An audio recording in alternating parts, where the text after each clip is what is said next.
उज्जवल classes में। Friends, अपन read psychology की first unit पढ़ रहे हैं और इसके अंतर्गत अपन किशोरावस्था की स्टडी कर रहे थे। काफी कुछ अपन ने पढ़ चुके हैं और अब आगे किशोरावस्था की कुछ बची हुई विशेषताएं हैं, उनके आज अध्ययन करने वाले हैं। और यदि वीडियो अच्छा लगे तो लाइक करना, कमेंट करना और नए हो तो सब्सक्राइब कर देना चैनल को। तो स्टार्ट करते हैं। पहला कौन सा है? आत्मनिर्भरता बनाम निर्भरता। यानी किशोर जो है वो आत्मनिर्भर नहीं होते, वो घर वालों पे डिपेंड रहते हैं, निर्भर नहीं होते, लेकिन फिर भी व्यवहार कैसा करते हैं जैसे वो खुद निर्भर बन गए, जैसे वो खुद कमाने वाले हो गए, खुद के पैरों पे खड़े हो गए। उनको यदि घर से निकल रहा है और किसी ने पूछ लिया कि बेटा कहाँ जा रहे हो, तो क्या बोलेगा? बात बात पर टोका मत करो, कहीं पे भी जा रहा हूं, मेरे भी काम होते हैं। अरे तो अभी तक तो तुम आत्मनिर्भर भी नहीं बने हो, तो सोचो आत्मनिर्भर बन जाओगी तब तो कैसा व्यवहार करोगे। लेकिन नहीं, ये अवस्था है, किशोरावस्था है, इसमें यही होता है कि होते कैसे हैं, निर्भर होते हैं माता पिता पे, लेकिन व्यवहार कैसा करते हैं जैसे आत्मनिर्भर बन गए हो। ये कैसी आत्मनिर्भरता है? तो ये कौन सी अवस्था में होता है? किशोरावस्था में होता है। दूसरा है समवयस्क समूह भावना। देखिए, समूह भावना को ध्यान में रखना। समलिंगीय पूछे तब तो कौन सी है? बाल्यावस्था। समवयस्क शब्दों पे फोकस करना। समवयस्क पूछे तो किशोरावस्था। बाल्यावस्था में समलिंगीय होती है। कैसे? लड़कों का ग्रुप अलग, लड़कियों का ग्रुप अलग। और इसमें क्या होता है, लड़के लड़कियां एक साथ में, वो उसकी समझ जो है वो विकसित हो जाती है और इसमें समवयस्क समूह भावना पाई जाती है। और बाल्यावस्था में समलिंगीय समूह भावना।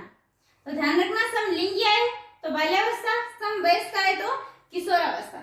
इसके बाद में सौंदर्य का उपासक। किशोर सौंदर्य का उपासक होता है। जब भी घर से निकलते हैं तो 3-4 बार में मिरर में देखे बिना तो उसका काम नहीं चलेगा।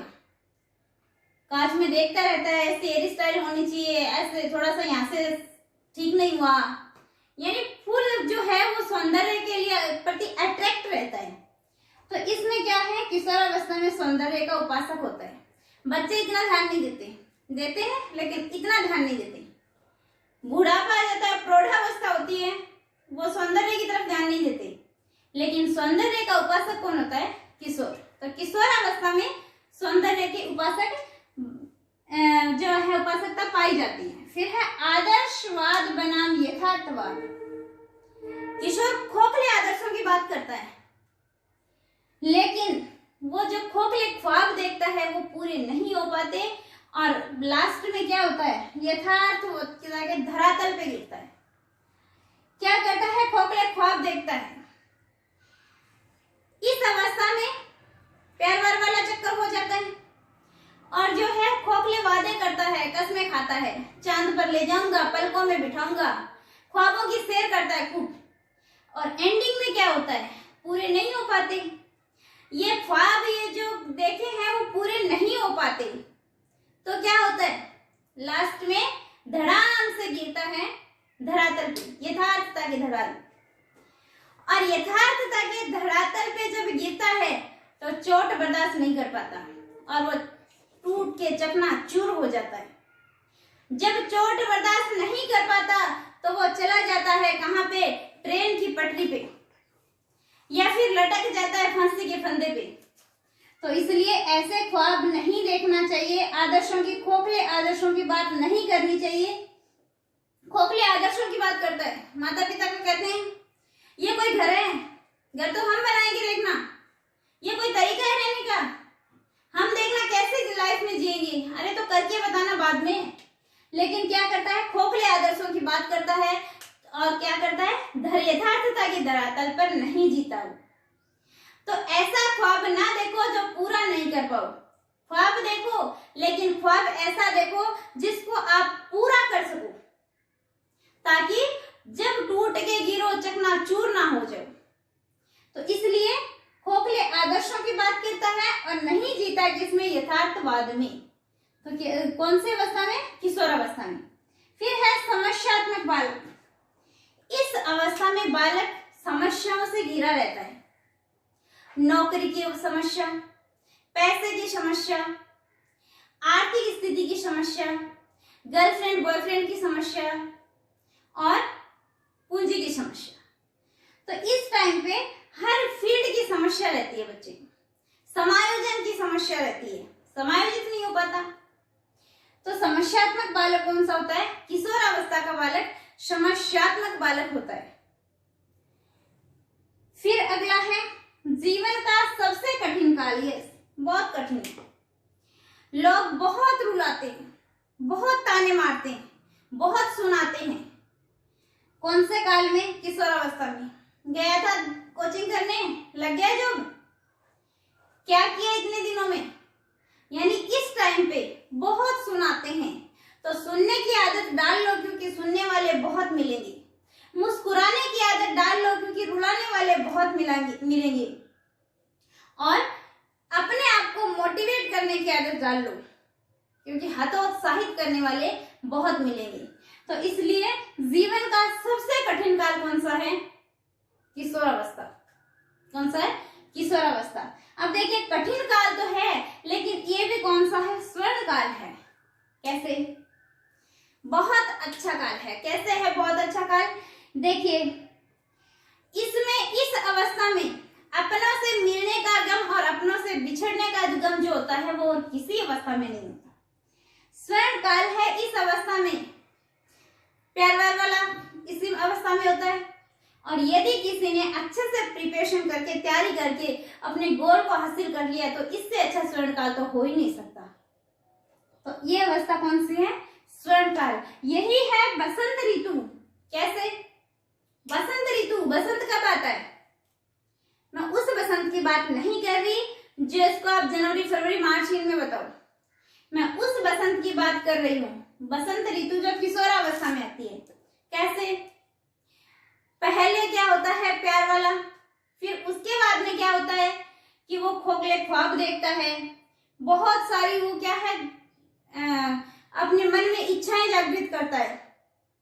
उसके बाद में क्या होता है? एंडिंग में धोखा मिलता है। और धोखा जो ही मिलता है तो क्या होता है? एकदम मायूस, टूट जाता है, चकनाचूर हो जाता है। और उसके बाद में चाहे बसंत ऋतु चल रही हो, लेकिन उसके लाइफ में क्या आ गया? पतझड़ आ गया। क्या आ गया? सावन चल रहा है, लेकिन उसके अवस्था में, उसके जीवन में क्या आ गया? पतझड़ आ गया है। अकेला बैठा है, इतना अच्छा मौसम है, लेकिन उसके लिए बिल्कुल भी अच्छा नहीं है। तो उसका बसंत तो तब आता है कब? जब उसको अच्छा एक प्रेमी या प्रेमिका मिल जाती है, तब उसके जीवन में बसंत आता है। तो कौन सी है? बसंत ऋतु। आंधी तूफान की अवस्था। इस अवस्था में बहुत उथल पुथल मची हुई होती है। आंधी तूफान आते हैं। समायोजन का अभाव है तो आंधी तूफान तो आएंगे। और ये बड़ी फेमस परिभाषा है किसकी? स्टैनली हॉल की। उसने कहा था कि किशोरावस्था दबाव, तनाव, संघर्ष की अवस्था है। फिर है झंझावट की अवस्था। यस, इस अवस्था में क्या होता है? बालक की जो सोच है वो मैच नहीं करती, तो घर वाले जो भी करते हैं तो झुंझला जाता है कि ऐसे क्यों कर रहे हैं। उसकी जो सोच है उसको मान्यता मिलती नहीं, और जो घर वाले करते हैं उसके ऊपर उसको गुस्सा आता है, लेकिन निकाल भी तो नहीं सकता। तो क्या है? झंझावट की अवस्था, झुंझलाता रहता है। फिर है उलझन की अवस्था। यस, इस अवस्था में बच्चा जो है उलझन में रहता है। क्या करें, कैसी, किसकी तैयारी करें? रीट की करूं, पटवारी की करूं, एसआई की करूं, किसकी तैयारी करूं, क्या करूं? तो इस अवस्था में क्या, कौन सी है? उलझन की अवस्था। द्रुत व तीव्र विकास की अवस्था, या इसको बोल सकते हैं तारुण्य विकास लहर। इस अवस्था में द्रुत और तीव्र यानी बहुत तीव्र गति से विकास होता है। देखिए, विकास जो है तीव्र गति से शिशुअवस्था में भी होता है, बाल्यावस्था में स्थिर रहता है या मंद गति से होता है। इसके बाद में किशोरावस्था में तीव्र गति से होता है। अब आपसे पूछ ले तीव्र विकास की अवस्था कौन सी है, और ऑप्शन में किशोरावस्था भी है, शैशवावस्था भी है। तो आप किसको टिक करेंगे? किशोरावस्था को। इसके बाद में अमूर्त चिंतन की अवस्था। अमूर्त चिंतन कौन सा होता है? मूर्त चिंतन, देखिए पहला है मूर्त चिंतन। मूर्त कौन सा होता है? यदि अपने सामने कोई वस्तु है, उसको देख के अपन चिंतन कर रहे हैं, तो वो कौन सा है? मूर्त चिंतन। अमूर्त, अपने सामने वो वस्तु नहीं है, तब भी अपन उसके बारे में चिंतन कर रहे हैं, तो वो कौन सा है? अमूर्त चिंतन। और वो अमूर्त चिंतन कौन से अवस्था में पाया जाता है? किशोरावस्था में। और मूर्त चिंतन पूछे तो बाल्यावस्था में। बाल्यावस्था में बच्चा सामने जो वस्तु है उसी के बारे में चिंतन करता है। तो मूर्त चिंतन बाल्यावस्था, अमूर्त चिंतन किशोरावस्था। इसके बाद में है अध्ययन के प्रति गंभीर। इस अवस्था में आकर बच्चा अध्ययन के प्रति गंभीर हो जाता है, और जो अध्ययन के प्रति गंभीर हो जाता है वो सक्सेस भी हो जाता है। फिर है तार्किक चिंतन की अवस्था। देखिए इस अवस्था में अमूर्त चिंतन भी पाया जाता है और तार्किक चिंतन भी पाया जाता है। तार्किक चिंतन जिसमें बच्चा तर्क वितर्क कर सके, अतार्किक चिंतन जिसमें बच्चा तर्क वितर्क नहीं कर सकता, और अतार्किक चिंतन कौन सी अवस्था में होता है? तो शैशवावस्था में। अतार्किक चिंतन शैशवावस्था, तार्किक चिंतन किशोरावस्था। इसके बाद में अस्पष्ट व्यक्ति की स्थिति की अवस्था। यस, इस अवस्था में उसकी स्थिति स्पष्ट नहीं होती, अस्पष्ट होती है। कैसे? कोई भी काम करता है तो उसको क्या बोल दिया जाता है कि ऐसे क्यों कर रहे हो, बच्चों की तरह हरकतें मत किया करो, बड़े हो गए हो, बड़े बनकर आ करो। लेकिन जो ही वो जब बड़ों की तरह हरकतें करता है तो उसको टोक दिया जाता है कि आप बच्चे हो, बच्चे बन के रहा करो, बड़े बनने की कोशिश मत करो। तो वो किशोर सोचता है कि मैं हूं क्या, कोई तो मुझे बता दे, मैं बच्चा हूं या बड़ा हूं, कुछ भी समझ में नहीं आ रहा। इसलिए ये कौन सी है? अस्पष्ट व्यक्ति की स्थिति की अवस्था। इसके बाद में देखिए विशिष्टता की खोज का समय। विशिष्टता की खोज का समय, और जिसको एरिक्सन ने क्या कहा था? अहम विशिष्टता की समस्या। अहम विशिष्टता की समस्या, विशिष्ट दिखने की समस्या रहती है कि मैं कुछ अलग दिखना चाहता हूं, और इस अलग दिखने के चक्कर में बच्चे कई तो कार्टून बन जाते हैं। अरे कई लोग तो इतने टैटू बनवा लेते हैं शरीर पे कि पता ही नहीं चलता कि ये शॉप है या फिर शरीर है किसी का। तो क्या है, इसमें विशिष्ट दिखने की अवस्था होती है। इस अवस्था में बच्चा जो है वो हेयर स्टाइल बना लेता है जैसे पाइनएप्पल वाली, और पता नहीं क्या क्या कलर, 2-3 कलर करवा लेता है और एकदम कार्टून बन जाता है। तो ये कौन सी अवस्था है? अहम विशिष्टता की अवस्था या विशिष्टता की खोज की अवस्था। इसमें विशिष्ट दिखना चाहता है बालक। इसके बाद में है विचारों और संवेगों में परिपक्वता। उसके विचार जो है वो परिपक्व हो जाते हैं, संवेग उसके परिपक्व हो जाते हैं। कौन सा संवेग कब प्रकट करना है, कौन सा संवेग कब छुपाना है, अच्छे से उसको आ जाता है। संवेगात्मक परिवर्तन तीव्र गति से होते हैं। कैसे?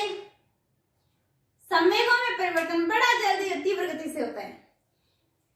मान लीजिए कि कोई मेहमान आता है घर पे और झगड़ा हो रहा है, घर पे 2 लोग हैं, दोनों में जबरदस्त झगड़ा चल रहा है, तो एकदम गुस्से से लाल पीले हो रखे हैं। अब क्या होगा, मेहमान आएंगे और आते क्या बोलेंगे? ओहो, आपको देखकर बड़ी खुशी हुई, आइए आइए आइए, वेलकम, स्वागत है आपका, बैठिए, चाहे खुशी भले ना हो। अब उसके सामने क्या था? क्रोध था, लेकिन मेहमानों के साथ में क्या जताया उसने? क्या जताया? खुशी, एकदम खुशी जताई उसने। और इसके बाद में जो ही वो मेहमान बैठ गए, अंदर जाता है पानी या चाय लेने। अब अंदर जाते ही मुलाकात किससे होती है? जिससे झगड़ा हुआ था। और जब मुलाकात होती है तो वो पूछता है कौन आया है, देख ले बाहर जाके, मुझे नहीं पता कौन है, मैं क्यों बताऊं। वापस वही गुस्सा, और वापस आएगा बाहर, और बाहर आते ही मेहमानों के सामने क्या कहेगा? ये लीजिए, चाय लीजिए, अच्छा आप आ गए, आप बहुत खुशी के मौके पर आए, चाहे वो झगड़े के मौके पर आए। तो कितने जल्दी उसने संवेग चेंज किए। गुस्सा था, मेहमानों के सामने खुशी दिखाई, एकदम खुश चेहरा, उसके बाद में अंदर गया, वापस गुस्सा, बाहर आया मेहमानों के सामने, इतनी खुशी। तो ये क्या है, संवेगों में बहुत तीव्र गति से परिवर्तन होता है किशोर की। फिर है नेतृत्व का विकास। नेता बनने की इच्छा पूछे तो कौन सी अवस्था है, बाल्यावस्था। उसमें इच्छा रहती है नेता बनने की। और नेतृत्व का विकास कौन सी अवस्था में हो जाता है, किशोरावस्था में। इसके बाद में आत्मचेतना की भावना जागृत हो जाती है। आत्मचेतना यानी खुद के बारे में बच्चा जानने लग जाता है, खुद के बारे में आत्मसंपत्ति विकसित हो जाता है कि मैं क्या हूँ, क्या मुझे बनना है, क्या मुझे करना है, क्या नहीं करना है, कैसा पहनना है, कैसा खाना है, मेरा बिहेव कैसा है, मेरे में कौन सी ताकत है। तो ये सब अपने आप में जो है वो पहचान लेता है। कौन सी अवस्था में, किशोरावस्था में। काम प्रवृत्ति, सेक्सुअलिटी डेवलप हो जाती है कौन सी अवस्था में, किशोरावस्था में। और ये भी देखिए 3 टाइप की होती है।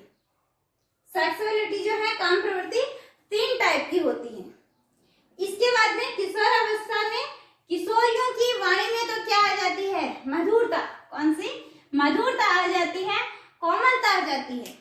और किशोरों की वाणी में कर्कशता या भारीपन आ जाता है, कर्कशता और भारीपन आ जाता है। इसीलिए किशोरों की वाणी अच्छी नहीं लगती। किसकी वाणी अच्छी लगती है, किशोरियों की वाणी कानों को बहुत मधुर लगती है। तो ये किशोरावस्था की विशेषताएं थी। एक बार क्विक रिवीजन इनका कर लेते हैं ताकि आपको याद रहे। देखिएगा, पहली है आत्मनिर्भर बनाम निर्भरता।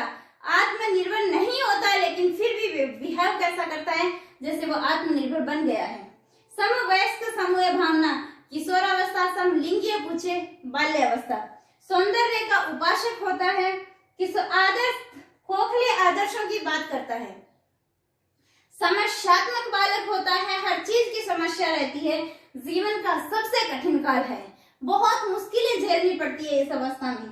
स्वर्ण काल कौन सा है, किशोरावस्था। बसंत ऋतु भी यही है, आंधी तूफान की अवस्था यही है, झंझावट की अवस्था यही है, उलझन की अवस्था यही है। और इसी अवस्था में तीव्र गति से विकास होता है। और यही अमूर्त चिंतन की अवस्था भी यही है, अध्ययन के प्रति गंभीर होता है इसी अवस्था में। तार्किक चिंतन भी इसी अवस्था में पाया जाता है। और अस्पष्ट व्यक्ति की स्थिति भी इसी अवस्था में होती है कि खुद को नहीं पहचान सकता, मैं हूं क्या।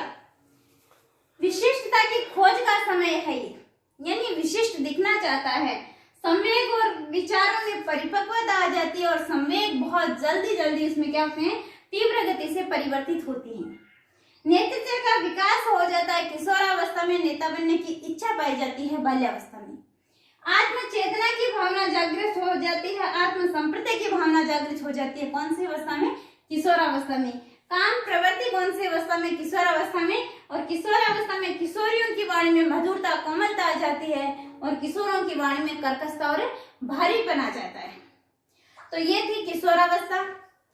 इसके बाद में किशोरावस्था की परिभाषाएं और इसमें आहार संबंधी जो विकृतियां हैं वो बचे हैं, तो वो वाले वीडियो मैंने पहले डाल रखे हैं, आप प्लेलिस्ट में जाके देख लीजिएगा। रीड साइकोलॉजी यूनिट फर्स्ट, उसमें आपको आहार संबंधी विकार जो है वो और किशोरावस्था की परिभाषाओं की एकदम जबरदस्त ट्रिक है कि आपको वहीं से ही लर्न हो जाएगी, दोबारा पढ़ने की जरूरत भी नहीं पड़ेगी। तो आप देख लीजिएगा। और यदि वीडियो अच्छा लगा है तो वीडियो को लाइक कीजिएगा, शेयर कीजिएगा, कमेंट कीजिएगा और सब्सक्राइब कर लीजिएगा चैनल को। थैंक यू फ्रेंड्स, मिलते हैं नेक्स्ट वीडियो में।